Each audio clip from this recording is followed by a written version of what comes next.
ان الحمد للہ نحمده ونستعینه ونستغفره ونعوذ باللہ من شرور انفسنا ومن سیئات اعمالنا من يهده الله فلا مضل له ومن يضلل فلا هادي له اشهد ان لا الہ الا اللہ وحدہ لا شریک لہ واشهد ان محمدا عبدہ ورسولہ۔ میرے بھائیو، ہم نے اپنی پچھلی نشست میں بدعت، تہوار، میلے ٹھیلے، کہانیاں، اس کے اوپر تھوڑی بہت بات کی۔ اس کے علاوہ وہ لوگ جو دین کو کیسے نیا اخذ کیا اور کیسے کسی بندے کی محض بات کو من و مان لینے سے وہ بات، اس کی بات رب کی بات ماننے کے مترادف ٹھہرتی ہے، اس بات کو سمجھا تھا۔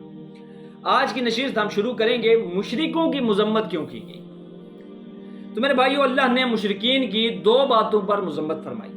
ایک یہ کہ انہوں نے کسی دلیل کے بغیر ہی اللہ کے ساتھ کسی کو شریک ٹھہرایا۔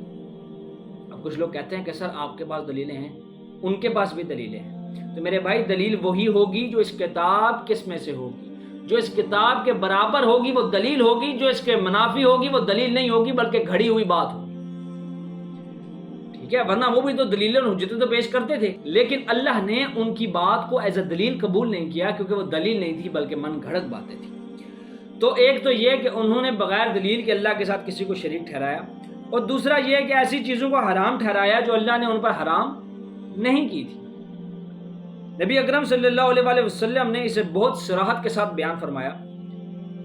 صحیح مسلم کے اندر روایت ہے کہ اللہ نے فرمایا کہ میں نے اپنے تمام بندوں کو توحید پر پیدا کیا، لیکن شیطان نے انہیں گمراہ کر دیا، اور جو چیزیں میں نے حلال قرار دی تھی وہ انہوں نے حرام کر دی، اور لوگوں کو حکم دیا کہ بے دلیل میرے شریک بناؤ، بے دلیل میرے شریک بناؤ، اور انہوں نے اس چیز کو فالو کرنا شروع کیا کہ ایک تو اللہ کی حلال کی ہوئی چیز کو حرام اور حرام کی ہوئی چیز کو حلال کر لیا۔ نمبر دو، بغیر دلیل کے اللہ کے شریک ٹھہرائے اور ان کی عبادت اور ریاستیں شروع کر دی۔ میری بات سمجھ آ رہی بیٹا؟ خیر، اسی طرح قرآن کے اندر آتا ہے کہ آپ مشرک کہیں گے کہ اگر اللہ چاہتا تو ہم شرک کرتے، نہ ہمارے باپ دادا کرتے اور نہ ہی ہم کوئی چیز حرام قرار دیتے۔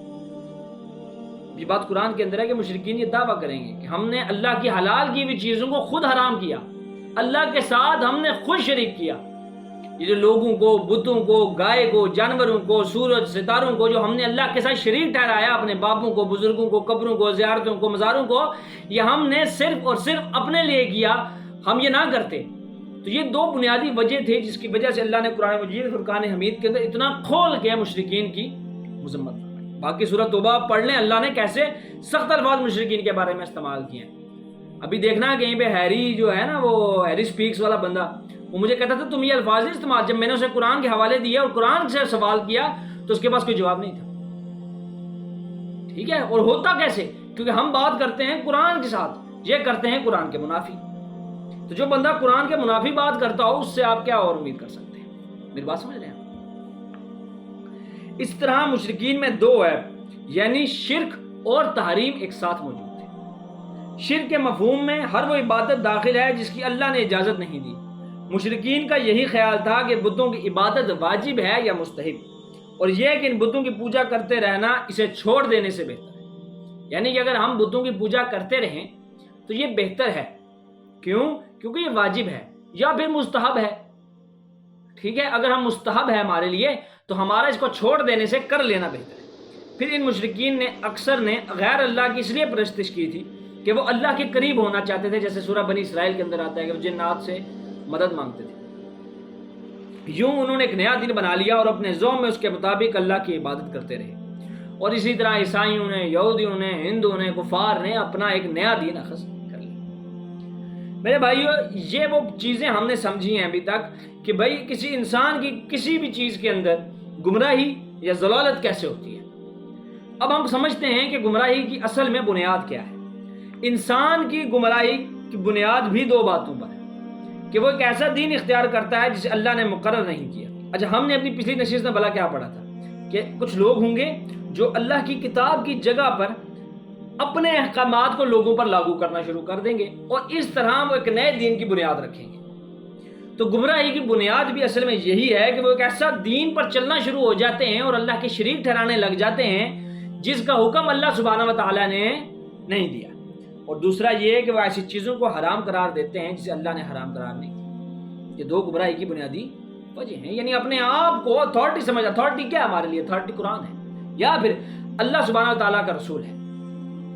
ٹھیک ہے، اب یہ لوگ اپنے آپ کو اتھارٹی سمجھ کے چیزوں کو حلال یا حرام کہنا شروع کر دیا. اسی لیے امام احمد جیسے ائمہ کرام نے مذہب کے اصل کو یہ قرار دیا کہ مخلوق کے اعمال دو قسم کے ہوتے ہیں. نمبر ایک، عبادات جنہیں دین قرار دیا جاتا ہے اور ان سے آخرت میں یا دنیا و عقبہ دونوں میں نفع کی امید ہوتی ہے.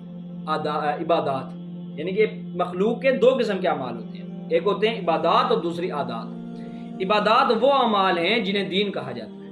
عبادات ان سے آخرت میں یا دنیا میں دونوں میں نفع کی امید کی جا سکتی ہے. کس کے تھرو؟ عبادات کے تھرو. دوسرے ہیں عادات. عادات وہ ہیں جن سے آپ دنیا میں فائدہ اٹھاتے ہیں. فرق سمجھ آ گیا؟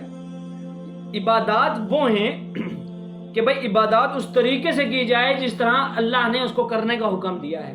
یعنی 5 نمازیں تو 5 فرض پڑھیں گے، 6 فرض نمازیں نہیں پڑھیں گے.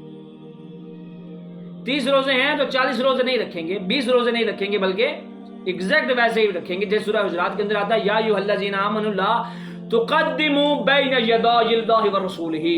اے ایمان والو، اللہ اور اللہ کے رسول سے آگے نہ بڑھو. اللہ اور اللہ کے رسول سے آگے نہ بڑھو. جتنا وہ حکم دیں، وما آتاکم الرسول فخذوہ وما نہاکم عنہ فانتہوا، جس چیز کا حکم سرکار نے کرو، جسے روکیں اس سے. جتنا حکم سرکار دے اتنا ہی، جتنی عبادت سرکار نے مقرر فرمائی ہے اتنی. اور عادات کی اصل یہ ہے کہ اسی عادت سے منع کیا جائے جس عادت سے اللہ نے کرنے سے منع فرمایا. اب ہم نے اس قانون کو 2 نشستوں میں ایسے سمجھا کہ ان ایجاد کردہ عیدوں، تہواروں، میلوں، ٹھیلوں اور نئی نئی چیزوں، بدعات، نیا قسم کے دین، یہ تمام چیزیں جب ملتی ہیں آپس میں تو ایک نئی طرح کا دین بنا دیتی ہیں. اور ان کا مقصد سب کے سب کا یہی ہوتا ہے کہ ہم اللہ کا قرب حاصل کریں. ہم اللہ کا قرب حاصل کریں.